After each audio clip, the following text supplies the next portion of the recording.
السلام عليكم ورحمة الله وبركاته. منورين قناة منوعات أم ليلي. اللهم صل وسلم وبارك على سيدنا محمد. هنعمل مع بعض النهاردة طريقة تخليل الزيتون بطريقة جميلة جدا، وهتحافظي عليه من أول زيتونة لحد آخر واحدة.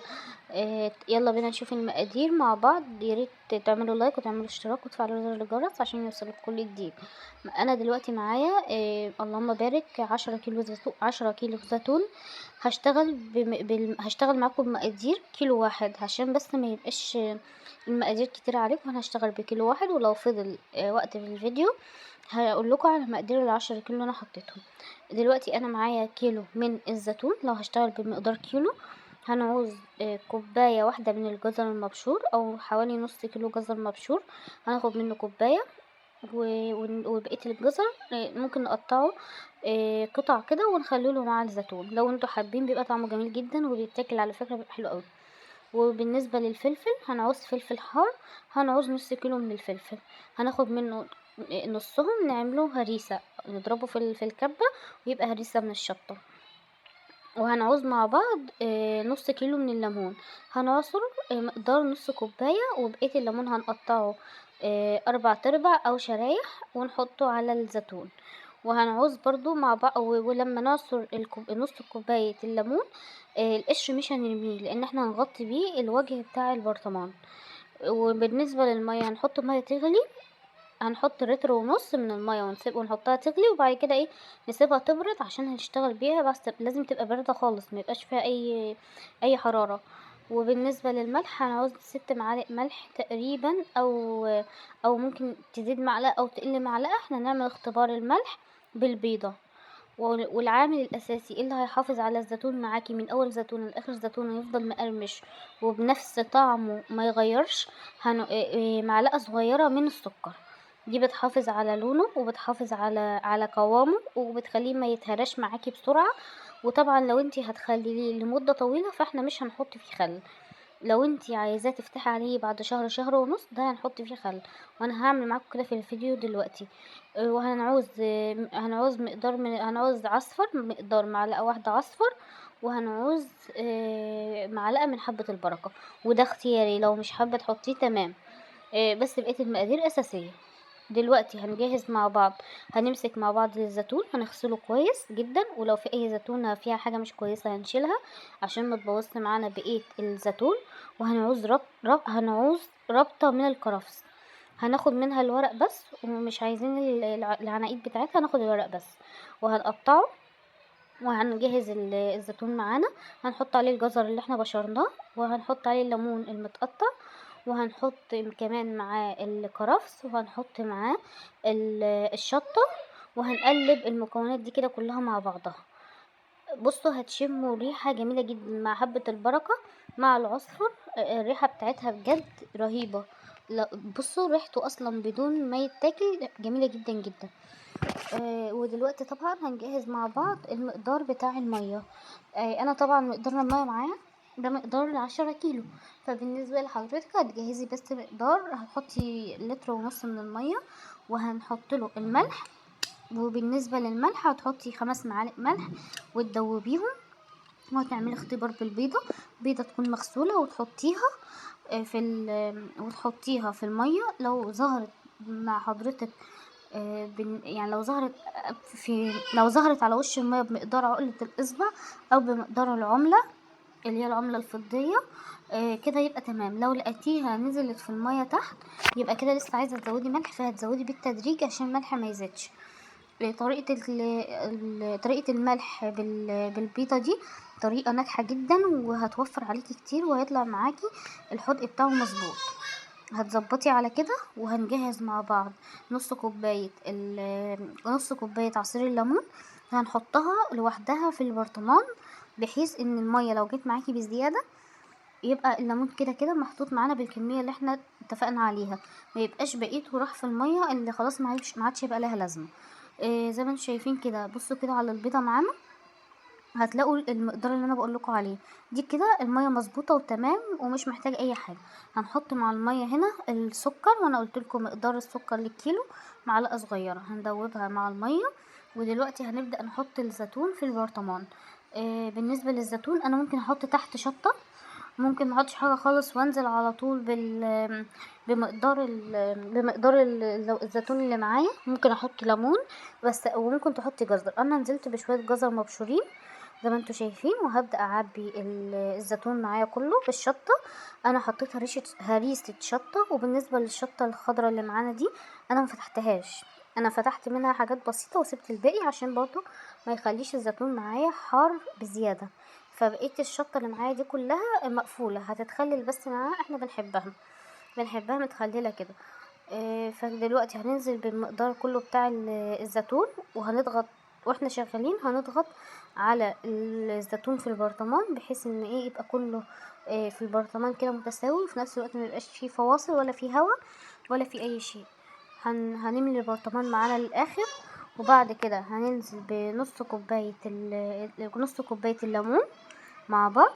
وبعد ما نحط الليمون هننزل بمقدار المية بتاعتنا لحد ما نملي البرطمان. هنسيب منه بس حاجة صغيرة خالص كده عشان نحط الزيت، وعشان نغطي على الوش بورق اللورا، وعشان برضو يبقى معانا مساحة نغطي بالليمون فوق.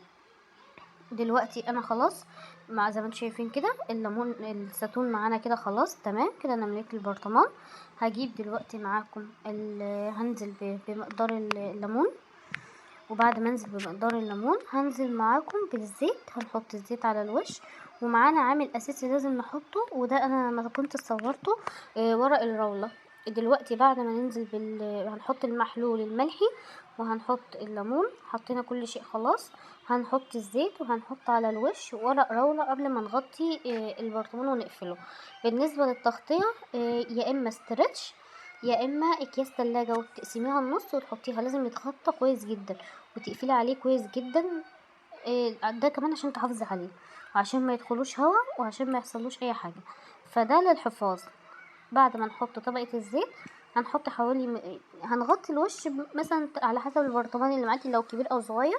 مقدار مثلا 4-5 ورقات راولة على الوش، وده هيحافظ عليه. اولا اصلا ده هيبقى مادة حافظة للزيتون، ثانيا هيحافظ على الزيتون ان هو يعمل مادة بيضة فوق، او اللي هو الريم الابيض اللي بيتعمل فوق ده بيمنعه نهائي. ثالثا بيدي ريحة للزيتون، وبيبقى مخلي الزيتون طعمه حلو. فده مادة اساسية معانا.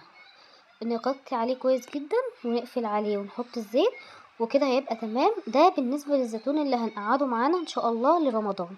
ربنا يعود علينا الايام وعليكم بالخير يا رب. اما بالنسبة لو انت حابة تخليه بعد شهر ونص، طبعا نفس المقادير بنفس كل شيء اللي احنا عملناه في الزيتون ده، كل حاجة زي ما هي. كل اللي هنفرقه بس عن ده ان احنا هنفدغه. يعني ممكن لو انت تحطي كده وتضغطي عليه بايدك، او بالسكينة تعملي له تشقيه كده شقتين 2، تشرحيه او تشرحيه 2 كده قصاد بعض او 3، وتعبيه في البرطمان. ونفس المقادير بس هنزود عليه، كل اللي هنزوده ربع كوباية من الخل. كوباية الخل دي هتساعد في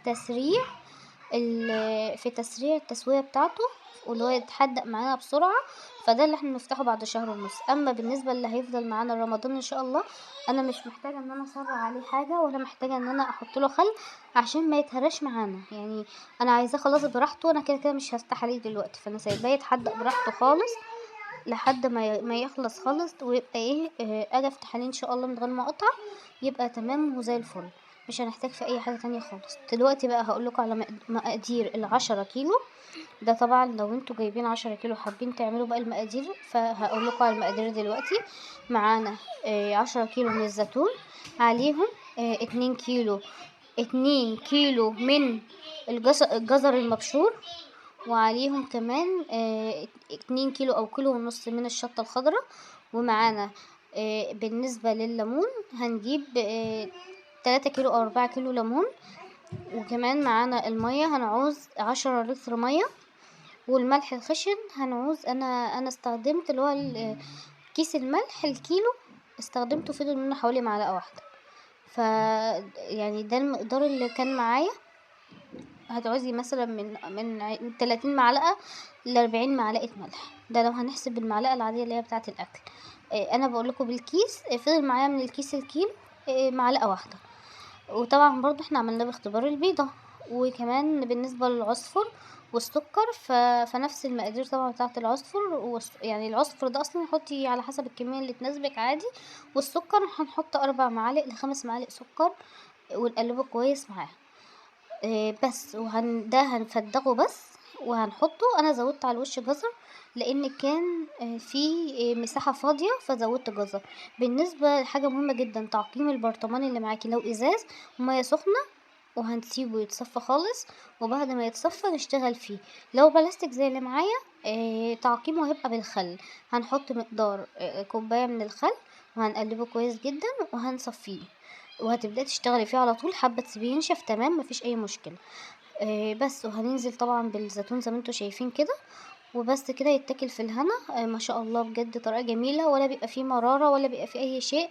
بيفضل مقرمش لاخر واحدة، بيفضل جميل جدا ومتحافظ عليه. وتفتحي على اللي احنا هنعمله ده بعد شهر ونص ان شاء الله. تفتحي عليه يبقى جميل جدا ومتحافظ عليه، ولحد اخر واحدة هيفضل معاكي سليم زي ما هو. مش لا هتلاقيه طري ولا هتلاقيه مغير لون ولا هتلاقيه عامل كده. احنا حافظنا عليه باحسن طريقه وعملناه بطريقه جميله جدا وبطريقه سهله. وعلى فكره الطريقه دي انا معتمداها من بقالها سنين. ولا بيمرر ولا بيبقى طعمه في اي شيء خالص مش كويس. بيطلع جميل جدا وطعمه احسن كمان من اللي بتجيبيه من بره من المحلات، وانضف. انت جبتي الحاجه غسلتيها وجهزتيها وانت اللي عامله الحاجه بايدك، فاكيد طبعا هتعملي انضف واحسن حاجه لبيتك. زي ما انتم شايفين كده معانا. وشكله اصلا لوحده ما شاء الله يفتح النفس. فزي ما انتم شايفين كده انا ال10 كيلو عملوا معايا ما شاء الله اللهم بارك. برطمان كبير واتنين من اللي هو الحجم ده اللي هو يعتبر الحجم الوسط. فما شاء الله يعني عملوا معايا كمية كويسة.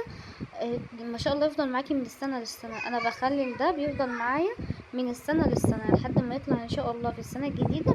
بيفضل عندي منه كمية بسيطة، وساعات بيبقى خلص. تعملوا لايك وتعملوا اشتراك وتفعلوا زر الجرس عشان يوصلكوا كل جديد.